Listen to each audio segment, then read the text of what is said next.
Hello everyone, welcome back to my channel Shimla mum's kitchen and blog. চলে আসলাম তোমাদের সাথে নতুন আরও একটা রেসিপি নিয়ে। আমার আজকের রেসিপিটা হলো চিকেন চাপলি কাবাব। আর এই চিকেন চাপলি কাবাবটা কিন্তু পুরান ঢাকার খুবই জনপ্রিয় একটা রেসিপি, তার সাথে কিন্তু পাকিস্তানেরও খুব জনপ্রিয় একটা রেসিপি হচ্ছে চিকেন চাপলি কাবাব। চিকেন চাপলি কাবাবটা কিভাবে আমি ঘরোয়াভাবে বানিয়ে নিয়েছি সেটা আমি তোমাদেরকে দেখিয়ে দিব। তার সাথে কিন্তু আমি এখানে ঘরোয়া মশলা দিয়ে কিভাবে সহজ পদ্ধতিতে এই চিকেন চাপলি কাবাবটা বানিয়ে নেওয়া হয়েছে সেটাও তোমাদেরকে আমি দেখিয়ে দিব। চিকেন চাপলি কাবাবটা কিন্তু বানিয়ে নেওয়া অনেক সহজ। চলুন তাহলে দেখে নেওয়া যাক আমার আজকের রেসিপিটি। আমি এখানে চিকেন চাপলি কাবাব বানানোর জন্য নিয়ে নিলাম চিকেনের আমি এখানে নিয়েছি বোন পিস।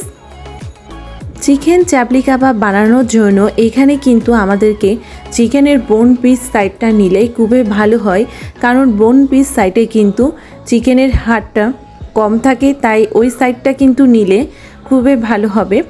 আর এখন আমি চিকেনটাকে কিন্তু আগের থেকে পরিষ্কার করে ধুয়ে নিয়েছি, সেই জন্য আমি এখন চলে যাচ্ছি পরের স্টেপে। এখন আমি চিকেনটাকে ছোট ছোট টুকরো করে কেটে নিয়েছি।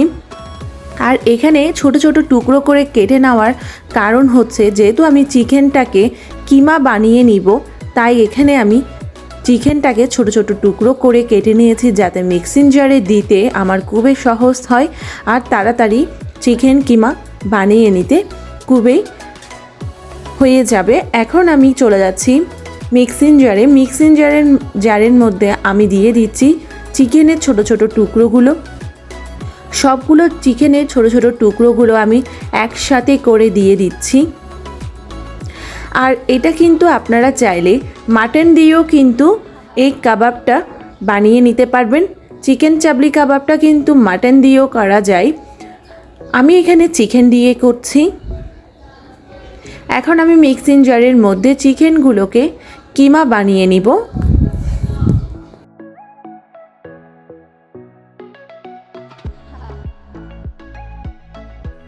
তৈরি হয়ে গেল আমাদের চিকেন কিমা।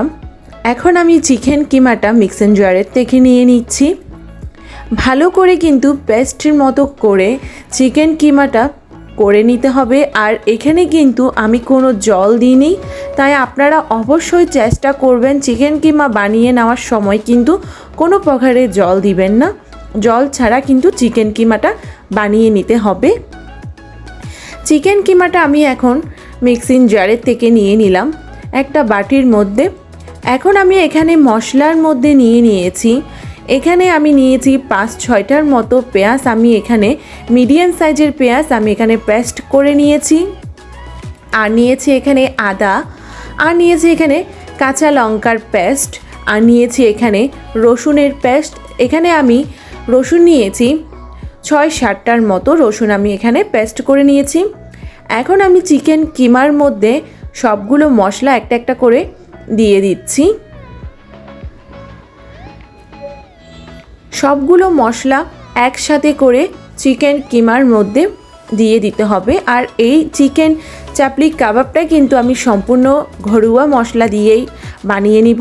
আর এখানে আমি 2টো মিডিয়াম সাইজের টমেটো পেস্ট করে নিয়েছি, আর এখানে 5-6টার মতো কাঁচা লঙ্কা আমি কেটে নিয়েছি। ঝালটা আপনাদের পরিমাণ মতো বুঝে দিতে হবে।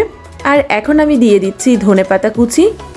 ধনেপাতা যদি আপনাদের কাছে অপছন্দ হয়ে থাকে তাহলে কিন্তু এটা আপনারা অ্যাভয়েড করতে পারেন।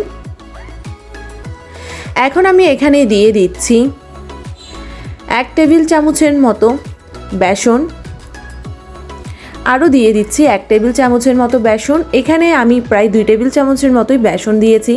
আর দিয়েছি 1/2 টেবিল চামচের মতো হলুদের গুঁড়ো, 1 টেবিল চামচের মতো দিয়ে দিয়েছি জিরের গুঁড়ো। এখানে আমি ধনিয়ার গুঁড়োটা দিচ্ছি না, আপনারা চাইলে ধনিয়ার গুঁড়োও দিতে পারেন। দিয়ে দিয়েছি 1 টেবিল চামচের মতো লঙ্কার গুঁড়ো, আর দিয়ে দিচ্ছি স্বাদ অনুসারে লবণ।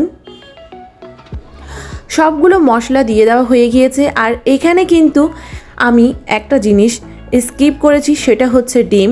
আপনারা চাইলে এখানে কিন্তু ডিম দিতেও পারেন, আমি এখানে ডিম দিচ্ছি না, কিন্তু আপনারা চাইলে আপনাদের 1টা বা 2টো যদি ডিম দিতে পারেন তাহলে খুবই ভালো হয়। আমি যেহেতু ডিম অপছন্দ করছি তাই আমি এখানে ডিমটা দিচ্ছি না। এখন আমি সবগুলো ভালো করে চিকেন কিমার সাথে ভালোভাবে মিশিয়ে নিয়েছি। এখন আমি এটা 1 থেকে 2 মিনিটের জন্য এক সাইডে করে রেখে দিব। চলে যাচ্ছি পরের স্টেপে। চুলাতে একটা কড়াইয়া বসিয়ে দিয়েছি আর এখানে আমি এখন দিয়ে দিচ্ছি রান্নার রেগুলার তেল। আর তেলের পরিমাণটা একটু বেশি হতে হবে, কারণ এই চিকেন চাপলি কাবাবটা একটু ডুবো তেলের মধ্যে আমাদের করতে হবে, তাই আমি এখানে তেলের পরিমাণটা একটু বাড়িয়ে দিয়েছি। চুলার আঁচটা এই সময় মিডিয়াম আঁচে রেখে আমি এখন তেলটাকে ভালোভাবে গরম করে নিলাম। আর এখন আমি হাতের মধ্যে একটু তেল নিয়ে নিচ্ছি। আর হাতের মধ্যে আমি এখানে তেল নিয়ে আমি 2 হাতের মধ্যে ভালোভাবে তেলটাকে মেখে নিব। আর এখন আমি এখানে আগের থেকে যে চিকেনের আমি কিমাটা বানিয়ে রেখেছিলাম মশলা দিয়ে, সেই চিকেনের কিমা থেকে অল্প করে নিয়ে এখন আমি এটা রাউন্ড শেপ দিয়ে চিকেন চাপলি কাবাবটা বানিয়ে নিচ্ছি।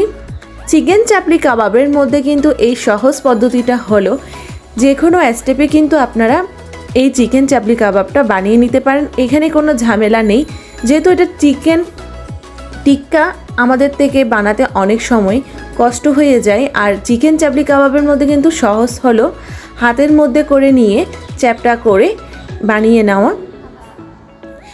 আর এটা কিন্তু গোল শেপ করে বানিয়ে নিতে হবে। এখন আমি এখানে গোল শেপ করে চিকেন চাপলি কাবাবগুলো একটা একটা করে বানিয়ে একটা বাটির মধ্যে রেখে দিচ্ছি। আপনারা যদি চান তাহলে আপনারা যে কোনো শেপে করতে পারেন, কিন্তু চিকেন চাপলি কাবাবটা কিন্তু গোল শেপে করলে খুবই সুন্দর হয়। আর এটা বানিয়ে নেওয়াও কিন্তু অনেক সহজ। আর অবশ্যই কিন্তু হাতের মধ্যে তেল মেখে করলে চিকেন চাপলি কাবাবটা কিন্তু হাত থেকে আর লেগে থাকবে না। যেহেতু এটা কিমা তাই এটা হাতের মধ্যে লেগে থাকবে, তাই হাতের মধ্যে একটু তেল মেখে নিলে খুবই ভালো হয়। চুলার আঁচটা হাই টু মিডিয়াম আঁচে রেখে এখন তেলটা ভালোভাবে গরম হয়ে আসছে। এখন আমি চিকেনের কিমাগুলো দিয়ে দিচ্ছি তেলের মধ্যে। আর এই সময় কিন্তু অবশ্যই চুলার আঁচটা হাই টু মিডিয়াম আঁচে রাখতে হবে। যদি এটা মিডিয়াম আঁচে রেখে করা যায় তাহলে কিন্তু এই চিকেন চাপলি কাবাবটা বানিয়ে নিতে কিন্তু অনেক সুবিধা হবে। আর যদি হাইতে থাকে চুলার আঁচ তাহলে কিন্তু চিকেন চাপলি কাবাবটা পুড়ে যাওয়ার সম্ভাবনা রয়েছে। এখন আমি তেল অল্প অল্প করে চিকেন চাপলি কাবাবের উপরে একটু একটু করে দিচ্ছি। আর চিকেন চাপলি কাবাবটা কিন্তু একটু ব্রাউন কালার করে ভেজে নিতে হয়।